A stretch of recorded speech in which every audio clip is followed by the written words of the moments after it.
Hello, Seeker Squad. Today, we pick up the story with our trio, Ira, Bill, and the woman, who are lost in the woods. If you have not heard the first part of the story, please go back and listen. It is linked in the description. As we left with this trio, they're getting ready to hike out of their camping spot, heading west towards the river. So let's get into it and see where their journey brings us today.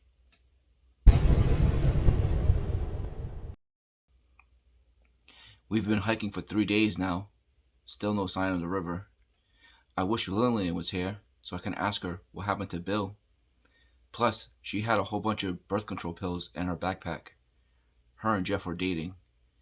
I don't remember how many you're supposed to take in an emergency or how long after you're supposed to take them. She also had the map and the batteries. She had all the important stuff with her. But that's back in the cave with whatever's left of her and the Whistlers. But that cave is miles behind us now.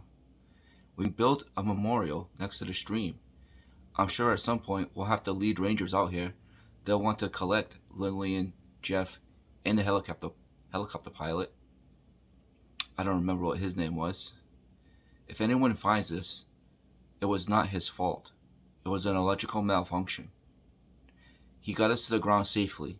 He even fixed the problem. But then the weather got too bad, and we could not take off. Lillian knew the way, so we hiked into the woods. But that's when the Whistlers came.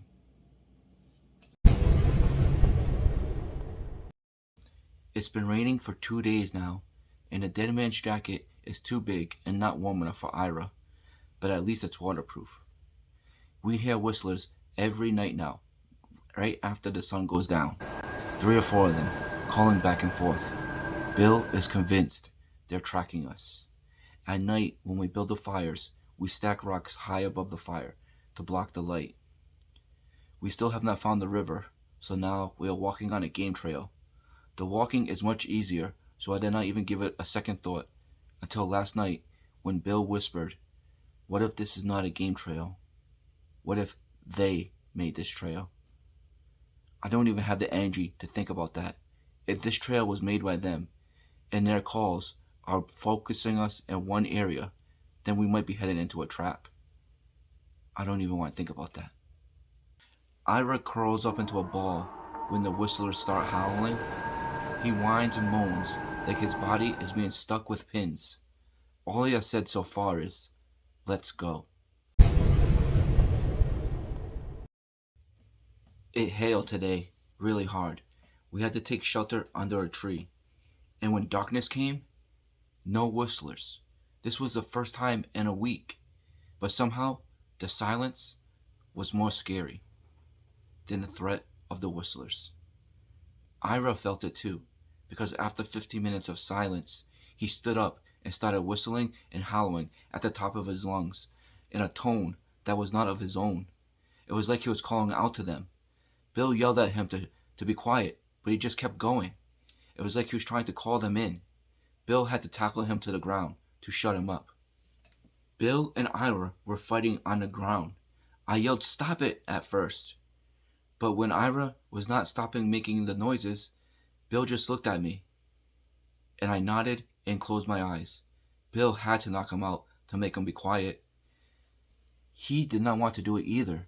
He was sobbing and pleading with Ira to be quiet, but Ira just wouldn't stop.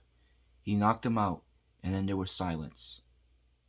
The wind was blowing hard, and I think that might have saved us. All the trees were creaking and the leaves were rustling in the wind. The whistlers must have retreated back to their caves. Maybe they hibernate. Maybe they will leave us alone soon. Ira was his old self today. He was up before anybody and heating up the water. When we woke up, he told us it took so long to come back from the south side of the mountain because the whistlers had caught him in a trap. It was a hole clearly dug with tools, and they would only come around at nighttime, but he could not get a good look at them because it was too dark. All he could do was hear the whistles and see the silhouettes. He did not know what they wanted with him, but he was able to climb out, and when he did, he just ran. I told him, All that is behind us now. It's okay. And we are finally reaching the end of the ridge and the start of the valley. I'm hoping that means less whistlers. Part of me wants to document all of this, but all of our field notes were with Lillian, along with the night vision goggles and the cameras. My biggest fear is that none of us make it out of here, and our disappearance just leads more young researchers to come up here and solve this mystery for themselves. And we'll just be part of the sick folklore that draws researchers to this cursed place. I wish that would not happen. Knowing what I know now, the whistlers are real, and they do not want us here. I had a dream last night that I was pregnant with a dead man's baby. Nothing else happened in the dream. I was just hiking with Ira and Bill, and all three of us knew I had been with a dead man, and it bothered us, but we did not talk about it. I woke up this morning and realized it was just a dream. Thank God. I had never been so happy. We made camp at a low point in the valley. It's an uphill walk to an opening Ira thinks he remembers seeing it from the air. It's just 2 miles away, but we don't have the energy for that, so we'll rest tonight. The Red Hill Lodge should be just beyond that.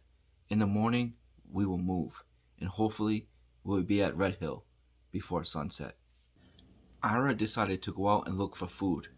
We lit 2 fires and told him not to go beyond shouting distance. But I'm still worried. Whistlers don't seem to want to attack when we're in a group. Lillian and Jeff were both alone when they were taken. Plus, I don't think Ira is 100% yet. He still says nonsensical things in his sleep, and cries and scratches. That's new.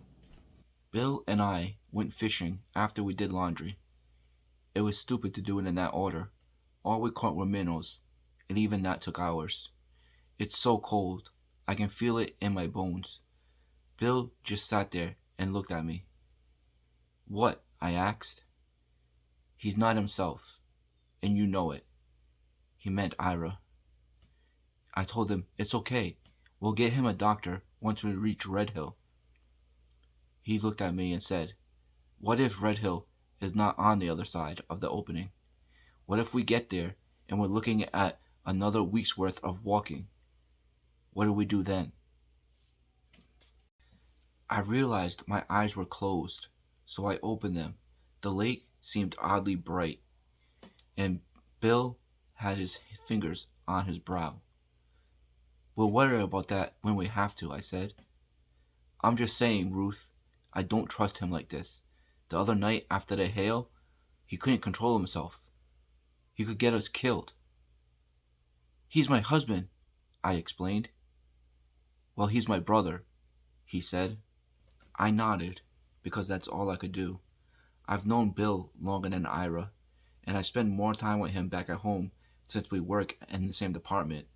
He introduced me to Ira at a Christmas party 6 years ago. What should we do? I asked. I don't know, he answered, but we may have to be open to the idea of cutting the rope if he gets much worse. It may come to that. Bill started rock climbing in college. Cutting the rope means letting Ira pass away so that we may live. Yesterday, while Ira was hunting, Bill and I heard 3 shots come from the woods. That's too many to take down anything that we would be hunting out here. Bill and I just stood there for a moment and stared at each other in silence. Then we hurried up to put out the fires and pack anything we could into our bags. Ira came running into camp and grabbed me by my arm as soon as he got close enough and pulled me through the grass up the valley towards the opening. Bill hurried up to catch up to us and yelled at Ira as he handed me my pack. All our clothes was still wet as it was pulled from the drying line. Bill just stood there, wide-eyed, looking behind us into the woods he had just run out of. It's a warning, he said, breathing heavily. I understand it now. It's a warning. Bill tried to calm him down, but then we heard it. The whistlers. We had never heard them during the day, and never this close. I stayed there, looking into the woods with Bill and Ira. I couldn't move my legs. I grasped my backpack with a strong grip, like it was a balloon that would whisk me away out of here, out of harm's way. Ira grabbed me by the arm again and pulled me, but this time Bill was also helping, pushing me until I could run again. We were all running as fast as we could. The trail led straight to an opening, and we all reacted differently. Ira took the shortest path through the matted grass of the game trail. All I could do was keep my eyes on him and keep my legs moving as fast as I could. He ducked low as he continued to run, and I lost sight of him. Bill's bad foot was slowing him down. I saw him crouch under a tree, wide-eyed. We had been running for 10 minutes, but it felt like seconds. Ira's vanishing sent panic straight through my body. It took me no time to decide I could not wait with Bill. I must find Ira. I reached the ridge, but no sign of him. There was no trail to follow, so I walked to the edge of the opening, clapping frantically. I looked over my shoulder for Bill, but he was also gone now. From this high up, I could see the forest beyond, and a river, but no town, no Red Hill. I clapped, but no one clapped back. I was so exposed now, but the whistling was very distant, and to the point where I could not even pick it apart from the wind with any certainty. I walked closer to the trees for cover, and built 2 fires. The second one in the opening, big and smoky, hoping Bill and Ira would find it. We left the tent and the sleeping bags behind. Bill has the stove and the cooking utensils. Ira has the gun. I have the hatchet and the wet laundry. I made a small shelter with a roof, and I sat with my back against a thick tree and waited until I fell asleep. I did the same thing today, and I kept the fires going, but now it's getting dark.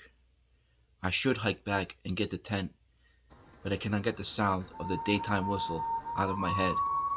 I cannot see the creature that made that sound. Even after years of researching it, I didn't believe the stories. Not really. We came out here to research, to talk to the elder trappers and hunters, and hear them tell the stories they grew up with. But we should never have come out here. There is still no sign of Bill or Ira.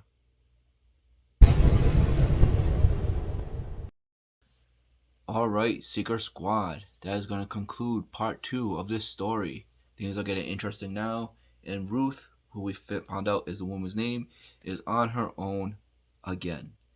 Will she find Ira and Bill? We will have to tune in next time to find out.